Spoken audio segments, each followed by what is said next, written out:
Hello friends, मैं रवि कुमार आप लोगों का फिर से एक बार स्वागत करता हूं आपके इस यूट्यूब चैनल आरजीबी आईटीआई में। इस चैनल के माध्यम से हम लोग एनटीटी से रिलेटेड कोर्सेज के बारे में पढ़ रहे हैं, जिसमें हम लोग का चल रहा है पेपर 5 शिक्षा मनोविज्ञान। शिक्षा मनोविज्ञान में हम लोग का जो आज का टॉपिक है वो है चिंतन, यानी थिंकिंग। थिंकिंग क्या है, इसके बारे में हम लोग विस्तार से आज देखते हैं। तो देखिए, चिंतन क्या है। चिंतन विचार करने की एक प्रक्रिया है ना, जिसमें क्या करते हैं कि जो विचार के कारण से आरंभ होता है और जो क्या है कि किसी समस्या के कारण से, सॉरी विचार के कारण से नहीं, किसी समस्या के कारण, मतलब विचार हम लोग का आरंभ होता है और समस्या के समाधान पर विचार का अंत होता है, वो चिंतन का अंत होता है। तो चिंतन क्या हुआ, अगर हम लोग सरल भाषा में समझे तो चिंतन ऐसी प्रक्रिया है जो कि किसी समस्या के उत्पन्न होने से आरंभ होता है और किसी समस्या के समाधान पे वो समाप्त होती है। चलिए, एक मनोवैज्ञानिक हैं वेलेंटाइन। वेलेंटाइन के हिसाब से, इनके अनुसार चिंतन का क्या है, इनका मानना है कि चिंतन शब्द का प्रयोग उस चिंतन के लिए किया जाता है। मतलब ये जो शब्द है, इस शब्द का प्रयोग किया जाता है, चिंतन नामक शब्द का प्रयोग उस चिंतन के लिए किया जाता है जिसमें श्रृंखलाबद्ध विचार किसी लक्ष्य या उद्देश्य की ओर अविराम गति से चलता रहता है। ठीक है, मतलब क्या है, जिसमें श्रृंखलाबद्ध विचार, मतलब एक के बाद एक विचार, रेगुलर विचारों का एकदम पूरा श्रृंखला उसमें वो चलता रहता है, किसके ओर, लक्ष्य या उद्देश्य की ओर, जब तक कि उसका समाधान, अस्थायी समाधान न मिल जाए। इसके बाद देखते हैं हम लोग चिंतन की विशेषताएं। चिंतन की क्या विशेषताएं हैं, किस प्रकार से चिंतन प्रारंभ होता है, इसके क्या लाभ है, क्या महत्व है, इसके बारे में थोड़ा सा हम लोग समझते हैं। तो चिंतन की विशेषताओं में सबसे पहला क्या है कि चिंतन क्या है, एक मानसिक प्रक्रिया है ना। चिंतन तो मानसिक प्रक्रिया है, क्योंकि आप लोग को भी पता होगा कि चिंतन किसी भी विषय के ऊपर, किसी भी समस्या के ऊपर अगर हम लोग चिंतन करते हैं, थिंकिंग करते हैं, तो कैसे, ये मानसिक रूप से ही किया जा सकता है, ना कि शारीरिक, फिजिकल, इन सब चीजों से चिंतन नहीं किया जा सकता। चिंतन करने का तरीका है क्या, मानसिक, ये एक मानसिक प्रक्रिया है। उसके बाद क्या है, ये समस्या समाधान। चिंतन क्या है कि समस्या का समाधान करने के लिए ही चिंतन किया जाता है। ठीक है, फिर है समस्या समाधान तक चलने वाली प्रक्रिया। बिल्कुल सही बात है, हमने पहले ही आपको बता दिया है कि चिंतन क्या है कि समस्या के समाधान तक चलती है। अगर कोई समस्या उत्पन्न हुआ, वहां से लेकर वहां से चिंतन स्टार्ट होता है, और जब तक कि समस्या का समाधान न हो जाए तब तक चिंतन चलती है। उसके बाद है विशिष्ट गुण। ये एक विशिष्ट गुण है ना, ये हर मनुष्यों में पाई जाती है, और ऐसा है कि इसका एक अपना ही गुण होता है।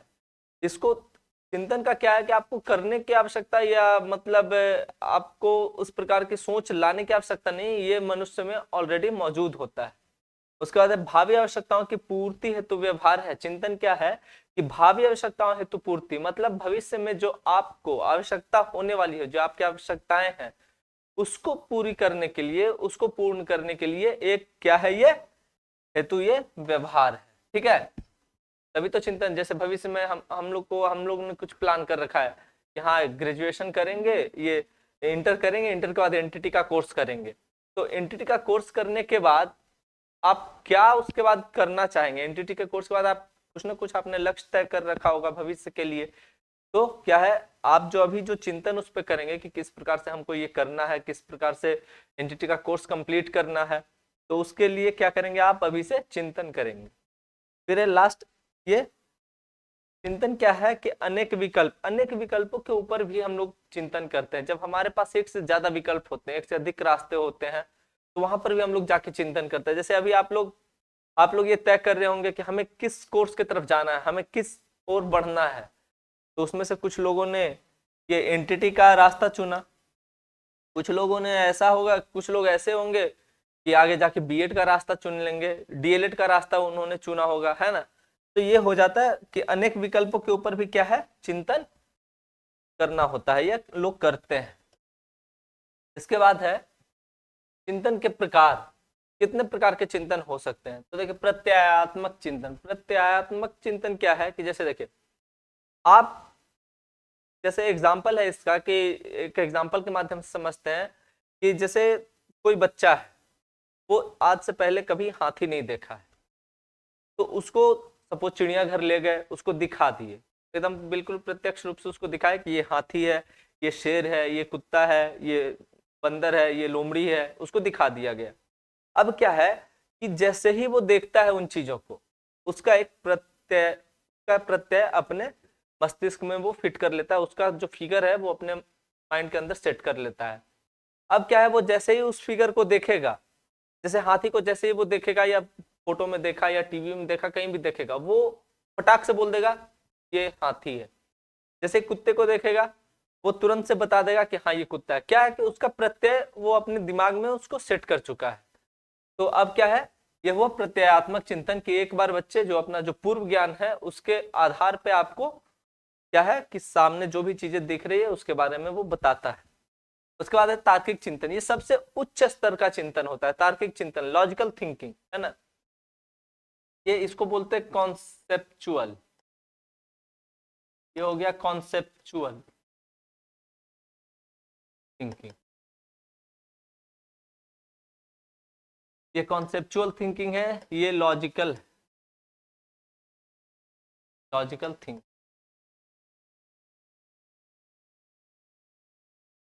कॉन्सेप्चुअल मतलब कॉन्सेप्ट पहले से बच्चे को पता है, उसके बाद उस पर थिंकिंग वो कर रहा है। लॉजिकल थिंकिंग मतलब तार्किक चिंतन, किसी भी चीज के ऊपर तर्क वितर्क कर रहा है, वो सोच रहा है कि एक से मतलब ये करना सही होगा या ये करना सही होगा, किस तरीके से किसी भी कार्य को करना सही होगा, तो वो तार्किक चिंतन हो गया। यह प्रत्यक्षात्मक चिंतन मतलब परसेप्चुअल थिंकिंग इसको बोलते हैं।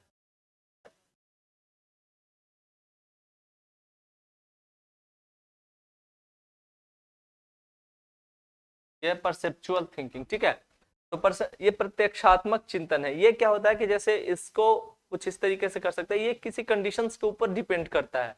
जैसे कोई छोटा सा बच्चा है घर में, अब उसके माता पिता बाहर गए और सपोज उसके पिता बाहर गए हैं, वो जब भी मार्केट जाते हैं तो मार्केट से आते हैं तो छोटे बच्चे के लिए अक्सर ऐसा होता है ना, हमारे घर के बड़े बुजुर्ग लोग जब बाहर मार्केट जाते हैं, बाजार, वहां से बाजार से लौटते समय, मार्केट से आते समय घर पे कुछ ना कुछ छोटे बच्चे के लिए ले लेते हैं, टॉफी चॉकलेट कुछ भी ऐसा ले लेते हैं।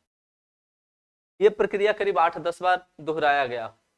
अब क्या है कि अब वो बड़ा आदमी जब भी, या घर में माता पिता हो या दादा दादी हो, जब भी वो बाहर से आते हैं, मार्केट से आते हैं, बच्चा क्या उनके सामने जाके कूद के खड़ा हो जाता है, क्या हमें तो चॉकलेट मिलने वाला है। क्योंकि उसको पता है कि अभी वो बाहर मार्केट से आए तो मेरे लिए चॉकलेट आया होगा या मेरे लिए बिस्किट आया होगा, टॉफी आया होगा, तो वो जाके वो खड़ा हो जाता है कि हमें मतलब मिलेगा। तो ये हो गया। तो क्या बच्चा यहाँ पे क्या करता है कि ये प्रत्यक्षात्मक चिंतन वो वहां पे कर रहा है कि मतलब ऐसा अगर वो कंडीशन के ऊपर डिपेंड कर रहा है कि हाँ अगर बाहर से आए हैं तो ये चीज मिलेगा, ठीक है। ये ज्यादातर ये जो चिंतन है, ये प्रत्यक्षात्मक चिंतन, ये ज्यादातर बालकों में और पशुओं में देखने के लिए मिलता है। कि जैसे जो भी पशु को चारा देने वाले होते हैं, जो पशुपालक हैं जो उसको डेली चारा देते हैं, तो जैसे ही वो उनको देखता है तो वो बस उसके इर्द गिर्द घूमने लगता है, उसी की तरफ वो जाने के लिए वो उछल कूद मचाने लगता है, क्योंकि उसको पता है कि ये व्यक्ति आया है तो ये हमको फिर से ये चारा देकर जाएगा। तो इसके लिए वो मतलब ये प्रत्यक्षात्मक चिंतन कहलाया। अब उसके बाद है कल्पनात्मक चिंतन। कल्पनात्मक चिंतन मतलब इमेजिन थिंकिंग या इमेजिनरी थिंकिंग, है ना। कल्पना, कल्पना क्या है कि हम लोग पूर्व ज्ञान, पहले से हम लोगों को कुछ ज्ञान है किसी विषय वस्तु के ऊपर, पूर्व पहले से कुछ ज्ञान है। अब क्या है कि उसके अकॉर्डिंग, उस ज्ञान की सहायता से हम लोग क्या है कुछ कल्पना कर रहे हैं। सपोज कोई एक बच्चा है, अब वो क्या है कि वो फर्स्ट आने के लिए वो हमेशा क्लास में सेकंड या थर्ड रह रहा है, और कोई ऐसा बच्चा है जो हमेशा फर्स्ट आ जाता है। अब क्या है कि बच्चा पढ़ाई में पूरा मन लगा रहा है और सोच क्या रहा है कि हमको फर्स्ट आना है, एग्जाम में बहुत अच्छे से लिखा है, कल रिजल्ट आने वाला है। अब वो रात भर क्या सोचेगा कि कल रिजल्ट आएगा, कल मम्मी पापा सब जाने वाले हैं वहां रिजल्ट के लिए, कल अगर मैं फर्स्ट आ गया तो ये वो, मतलब वो इमेजिन करने लगता है। तो वो भी तो एक चिंतन ही है ना, वो कल्पना करने लगता है कि अगर मैं फर्स्ट आया तो पापा ऐसे शाबाशी देंगे, भाई बोला हुआ है कि फर्स्ट आने पे तुमको साइकिल दिला देंगे, मतलब कुछ ना कुछ गिफ्ट मिलेगा। तो इस तरीके का वो कल्पना करना स्टार्ट कर देता है। तो ये हो गया कल्पनात्मक चिंतन। इसके बाद जैसे देखिए यहाँ पे एक मनोवैज्ञानिक का हमने विचार ले लिया है, उनका क्या थॉट था चिंतन के ऊपर। मर्सेल मर्सेल करके एक मनोवैज्ञानिक है, इनका मानना है कि समस्या का ज्ञान और उसका समाधान की खोज यही चिंतन की प्रक्रिया है और सीखने की भी। चिंतन क्या है, इनका मानना है कि समस्या का ज्ञान होना, मतलब समस्या किस कारण से उत्पन्न हुई है और उसके समाधान की खोज। ये समस्या का समाधान कैसे है, इसको कैसे समस्या को हल किया जा सकता है, यही चिंतन की प्रक्रिया है। सही बात है कि चिंतन तो यही है ना, प्रक्रिया यही है, उसका प्रोसेस यही है, और इस सीखने की भी प्रक्रिया सेम यही है। चलिए इससे आगे बढ़ते हैं, देखते हैं चिंतन के विकास के उपाय। चिंतन बच्चों में थिंकिंग की एबिलिटी है उसको कैसे डेवलप किया जाए, इन प्रोसेस के द्वारा उसको बढ़ाया जा सकता है, उसको उसका डेवलपमेंट किया जा सकता है, उसके बारे में थोड़ा देखते हैं। तो क्या है ये, पहला है ज्ञान चिंतन का मुख्य स्तंभ है। बिल्कुल सही बात है। क्या है, नॉलेज जो है वो थिंकिंग का मेन पिलर है। किस तरीके से है, तो सोचिए, अब किसी भी चीज के ऊपर अगर आपको ज्ञान ही नहीं होगा तो आप उस विषय वस्तु के ऊपर आप चिंतन कैसे कर पाइएगा। किसी भी चीज के ऊपर, किसी भी समस्या के ऊपर चिंतन करने के लिए आपको समस्या का ज्ञान होना आवश्यक होता है। तो ज्ञान क्या है, ज्ञान चिंतन का मुख्य स्तंभ है, इस प्रकार से। नेक्स्ट है उत्तरदायित्व। उत्तरदायित्व क्या है, चिंतन को प्रोत्साहित करता है। बिल्कुल सही बात है। अगर आप पे रिस्पॉन्सिबिलिटीज दी गई, अगर जैसे किसी बच्चे को क्लास में मॉनिटर बना दिया गया, अब उसको बोला गया कि भाई क्लास को सही ढंग से मैनेज करके चलाना तुम्हारा काम है, कैसे करोगे तुम जानो। अगर टीचर नहीं है तो क्लास में शांति बनाए रखना है, क्लास में जो भी चौक डस्टर या जो भी स्टिक्स वगैरह होते हैं, रूलर्स वगैरह होते हैं, उन सबको अरेंज करके रखना तुम्हारा कार्य है। मॉनिटर का तो यही सब है ना, कि कुछ काम उसको दे दिया जाता है, क्लास में अटेंडेंस रजिस्टर समय पे लाना, उसको सही ढंग से अपने जगह पे रखना, उसको बचा के रखना, क्लास की जो डायरी होती है उसको सही ढंग से ये मैनेज करके रखना, तो उसको रिस्पॉन्सिबिलिटी दे दिया गया। अब क्या है कि अगर वो थोड़ा भी इधर उधर होगा तो बच्चा उस पर चिंतन करेगा, है ना, थिंकिंग करेगा कि हम किस प्रकार से पूरे क्लास को सही ढंग से रख सकते हैं, पूरे क्लास को शांत रख सकते हैं। और टीचर्स के आने तक, मतलब उसकी रिस्पॉन्सिबिलिटी होती है, भाई टीचर आ गया क्लास में, फिर उस मॉनिटर की कोई रिस्पॉन्सिबिलिटी होती नहीं है। तो क्या है उत्तरदायित्व, उत्तरदायित्व क्या है, चिंतन को प्रोत्साहित करता है, मतलब चिंतन करने के लिए आपको क्या मोटिवेट करता है ना, कि आपको सोचना पड़ेगा भाई कि आपको ये रिस्पॉन्सिबिलिटी दी गई है, रिस्पॉन्सिबिलिटी किस तरीके से आप निर्वहन करोगे। या जैसे देखिए, किसी बच्चे को किसी खेल के में उसको कैप्टन बना दिया गया, अब वो टीम हार रही है, बच्चा उस पर सोचेगा ना कि हाँ हम किस तरीके से ये करें, 2 बार 4 बार ऐसा हुआ कि हार जा रहा है रेगुलर, तो बच्चा उस पर सोचना शुरू करता है कि हाँ किस तरीके से हम अपने टीम को मैनेज करें, किस तरीके से पूरे टीम को चलाए कि ये जो है इसी टीम के साथ हम जीत सके। तो वो हो गया, उसको प्रोत्साहित करता है चिंतन के लिए। इसके बाद क्या है, थर्ड में प्रयोग अनुभव और निरीक्षण। क्या क्या है, प्रयोग अनुभव और निरीक्षण चिंतन को शक्तिशाली बनाते हैं। मतलब पहले आपको क्या है, ये प्रयोग करना पड़ता है किन्हीं चीजों के ऊपर, फिर उससे आपको अनुभव प्राप्त होता है, और क्या है, निरीक्षण, आप देखते हैं, उसका इंस्पेक्शन करते हैं कि किस तरीके से चिंतन की जो प्रक्रिया है वो चल रही है, या किस तरीके से समस्या का समाधान हम चिंतन के द्वारा कर रहे हैं। इन सभी माध्यमों से क्या है, चिंतन को शक्तिशाली बनाते हैं, मतलब अपनी जो थिंकिंग एबिलिटी है उसको और बढ़िया मतलब डेवलप कर पाते हैं। उसके बाद है रुचि और जिज्ञासा का चिंतन में महत्वपूर्ण स्थान है। बिल्कुल सही बात है, रुचि और जिज्ञासा, अगर किसी भी चीज में आपको अगर इंटरेस्ट है और आपकी क्यूरियोसिटी अगर आपके अंदर है, किसी भी चीज में अगर आपका इंटरेस्ट है ना, रुचि, रुचि क्या है, इंटरेस्ट है, और जिज्ञासा क्यूरियोसिटी, अगर आपको किसी चीज में रुचि है तो जाहिर सी बात है आपको उसमें जिज्ञासा आपको उत्पन्न होगा उसके बारे में और अधिक जानने के लिए। और अगर आप में रुचि और जिज्ञासा दोनों अगर आपके अंदर है किसी चीज के लिए, तो क्या है, उस वहां पे चिंतन, चिंतन का इसमें महत्वपूर्ण स्थान होता है। मतलब यही दोनों चीजों के साथ क्या होता है, चिंतन का आरंभ हो जाता है ना। किसी भी चीज, किसी भी टॉपिक के ऊपर अगर आपके जानने की रुचि है तभी आप में जिज्ञासा उत्पन्न होगा। कि किसी जैसे आपको कुछ ऐसा आज कोई साइंस में कुछ ऐसा आपको बता दिया जाए, फिजिक्स में कुछ ऐसा बता दिया जाए, कोई एक लॉ, सपोज ये ग्रेविटेशन लॉ आपको बता दिया गया, ठीक ठीक है, गुरुत्वाकर्षण का नियम आपको बता दिया गया है। अब उसमें क्या है कि अब आप सोच रहे हैं, अब आप आज सिर्फ उसका इंट्रोडक्शन क्लास आपको करवा दिया गया, अब आप बैठे बैठे पता नहीं इसमें कौन सा लॉ लगने वाला है, कि ऊपर से तो कोई भी अगर फल अगर पेड़ से अगर गिरता है तो वो जमीन पे ही क्यों जाता है। सही बात है, आज टीचर ने सिर्फ इतना ही बता के छोड़ दिया है कि गुरुत्वाकर्षण के कारण, इसमें आप बताने वाले हैं कि लॉ, तो कौन सा लॉ लगेगा, किसी भी चीज को ऊपर फेंकते हैं वो फिर से जमीन पे नीचे क्यों आ जाता है। अब आपका इसमें इंटरेस्ट जाग रहा है, तो इसको जानने, अगर इंटरेस्ट जाग रहा है तो आपको इसको जानने की जिज्ञासा भी आपकी बढ़ रही है। इस कारण आप इसके ऊपर अब क्या है कि सारा दिन आपके दिमाग में वो घूमता रहेगा, इसके बारे में आप सोचते रहेंगे। तो क्या है इसका, इसमें आप चिंतन का बहुत महत्वपूर्ण स्थान होता है।